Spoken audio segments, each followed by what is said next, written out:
Good morning, people.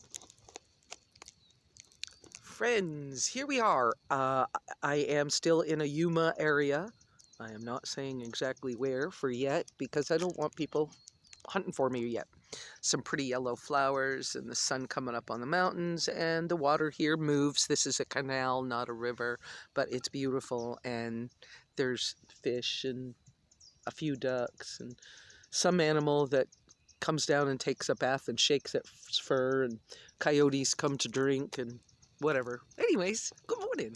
I'm sitting here with my second cup of coffee because I filmed one whole thing with the phone the wrong direction. And it was getting too long, and I'm not doing that to you people. So let's jump right in here. You're going to see some change coming. So good morning. Oh, let's see. I think I'm going to talk about change. So some of you guys know my history, and so I'm not going to kind of try to repeat things because it'll take way longer than 5 minutes, and you know I can talk, but I'm not trying to give you a long video because I don't like to watch them myself. And I have got some outtakes from the one I filmed earlier than this, the first one I did, because I'm talking along and I went, oh crap, the thing says it's like 17 minutes. I'm not doing this to y'all. So I'll have to do an outtake video at some point. And I want you to be able to see some of this campground behind me, or this camping area behind me. So I'm kind of, making sure you can see things. If I could hold the phone more still, I would do a better job. I don't know if that's possible. So let me just talk at you for a few minutes. Change is coming. Um, let's see. When I started this life in this particular piece of my nomad life in 2011. And in 2011 is when I physically met Bob Wells. Prior to that, I had been online with him, and anyways, I don't want to go into that.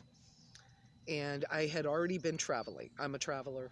I have been for years, and so I've learned some things about myself in my traveling life that I do not like to sit still very long. So I like the 14-day stay rule that BLM has because for me, 14 days is just right. About 14 days, I'm ready to pack up and see something new. Works. I learned when I was traveling around Central America that 6 months is painful for me to stay in the same place, and 3 months is getting really hard. 3 months to still be in the same place. So 2 weeks works pretty good. I do still have my property. I am not getting rid of it. I keep being asked that a lot. So one more time, my property is my property. I'm keeping it. I have found so much stability or mental stability from having this piece of property that I can call home, though it's just property. It's just basically bare ground. I do have a little yard fenced area that's a little more protected. For the people that don't know, the area where I have my property is Apache County, Arizona. It has extreme weather, and some years it can be real mild the whole year, and some years we can get dumped on. Like, for example, last year when I was partially paralyzed for most of the winter. Um, we had 3.5 feet of snow last year. And in the summer, I've never seen it on my particular piece of property above 98 degrees. But even 98 degrees in Arizona and it's dry is hot. And you need shade. I have some very tall, like 40-foot piñons. I have some very tall juniper trees. I love my land, but you need shade. So there are extreme weather patterns, and in Arizona we have what they call monsoon season. It's not a monsoon like in Central America, but it can dump a lot of rain really fast, and there can be standing water on the ground, and you can't get out until it dries well. And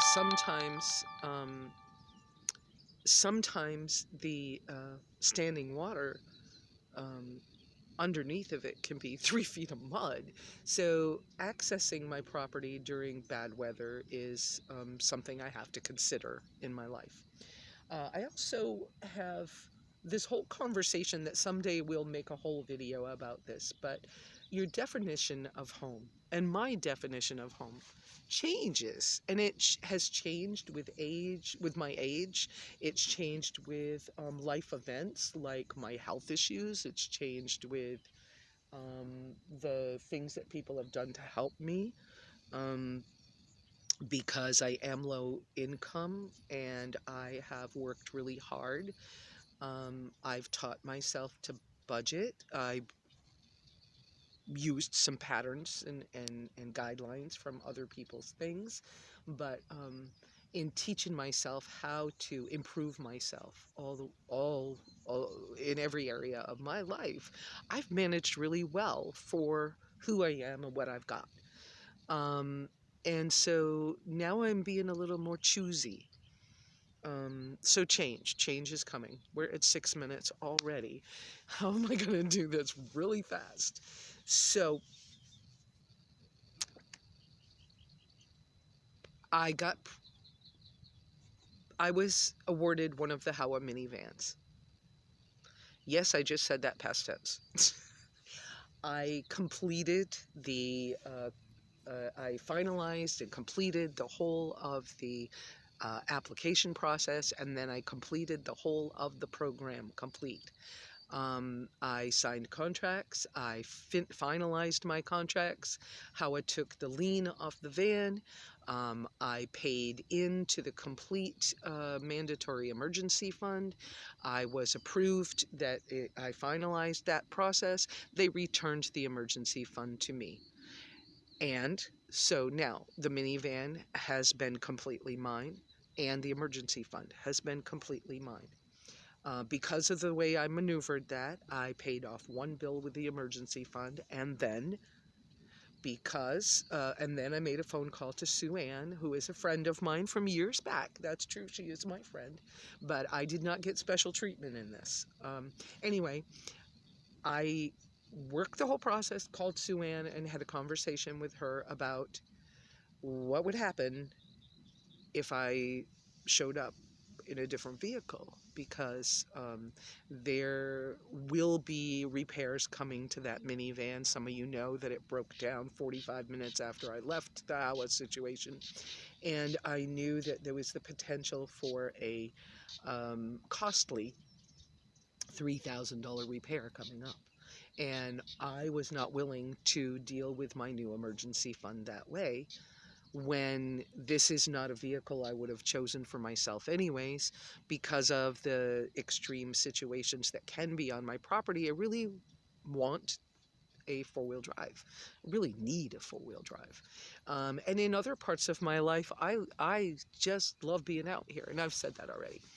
So my ideas of home keep changing. I don't have the responsibility of Ozzy when he passed away. There's, lots of things.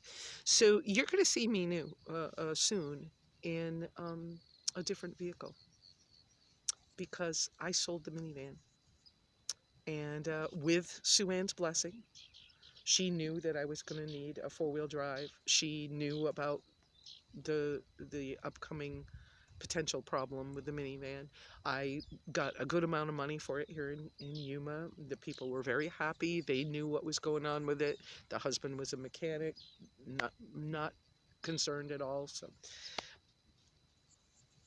So I went yesterday and looked at a couple of vehicles, and I'm actually considering buying a um, vehicle for more money than I had thought about.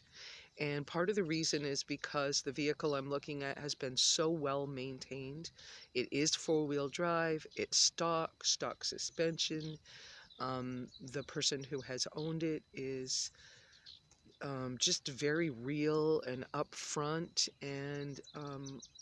and he's done maintenance on everything with it: air conditioning, hoses, um, everything. So I'm gonna call my credit union and have a little conversation with them um, because it's a little more than I was expecting to pay. And it's not horrible.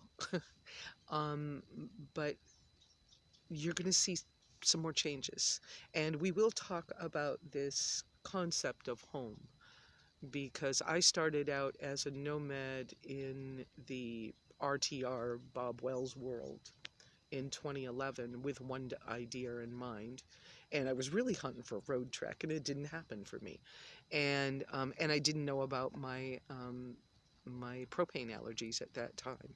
And then it gravitated to, well, I'm trying to make this other van work even though it's not the van I wanted. And then I'm trying to do this other thing, and I'm trying to recover from traumas that happened along the way. And then and just things just keep happening. And that beep beep was my phone telling me that my battery is low, and we're at 10 minutes, which is long to me. You guys have a wonderful day. Keep it simple like I'm trying to do so that we can travel light enough, and maybe I can meet you out on the road. And you guys have a wonderful, wonderful day and a wonderful week if I don't talk to you again soon. I got more videos getting ready to come. Y'all have a great day. Bye.